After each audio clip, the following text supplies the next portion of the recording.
വകുപ്പ് മന്ത്രി ഇന്നലെ അടിയന്തര പ്രമേയത്തിന് മറുപടി പറയവേ പറവൂരിലെ ഓണച്ചന്ത ഉദ്ഘാടനം ചെയ്തുകൊണ്ട് ഞാൻ സർക്കാരിനെ പ്രകീർത്തിച്ചു എന്നൊരു പരാമർശിക്കുന്നു. ഞാൻ അങ്ങനെ പറയാത്ത കാരണം കൊണ്ട് ഞാൻ പെട്ടെന്ന് എഴുന്നേറ്റ് ഞാൻ മന്ത്രി പച്ചക്കള്ളം പറയാണെന്ന് പറഞ്ഞത് ഞാൻ പെട്ടെന്ന് പ്രകോപനം കൊണ്ട് പറഞ്ഞതാണ്. കാരണം ഞാൻ പറയാത്തൊരു കാര്യം മന്ത്രി പറഞ്ഞു.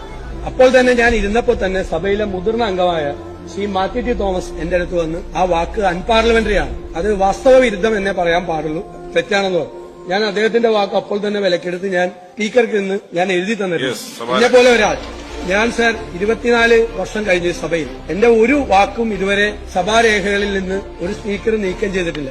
എന്റെ ഒരു വാക്ക് ഇനി വരുന്ന തലമുറയ്ക്ക് വിഷമം തോന്നുന്ന രീതിയിൽ കേൾക്കാൻ പാടില്ല. ഞാനത് പിൻവലിക്കുന്നു. ഈ കാര്യത്തിൽ ബഹുമാനപ്പെട്ട മന്ത്രിയോടും സഭയോടും ഞാൻ ക്ഷമ ചോദിക്കാം. ഞാൻ അങ്ങനെ പറയാൻ പാടില്ല. എന്റെ ഭാഗത്തുനിന്ന് തെറ്റാണുണ്ടായത്. ഇത്തരം അനുകരണീയ മാതൃക എല്ലാവർക്കും സ്വീകരിക്കാവുന്നതാണ്. കാരണം ഈ സഡൻ പ്രൊവക്കേഷൻ എന്നൊന്നും വരുമ്പം ചില വാക്കുകൾ വഴിവിട്ട് പോകുന്നുണ്ടെങ്കിൽ അത് തിരുത്തുന്നത് ഒരു പരാജയമായി കണ്ട് നമ്മളെല്ലാവരും ഒരു പാർലമെന്ററി ഡെമോക്രസിയുടെ ഏറ്റവും ഉയർന്ന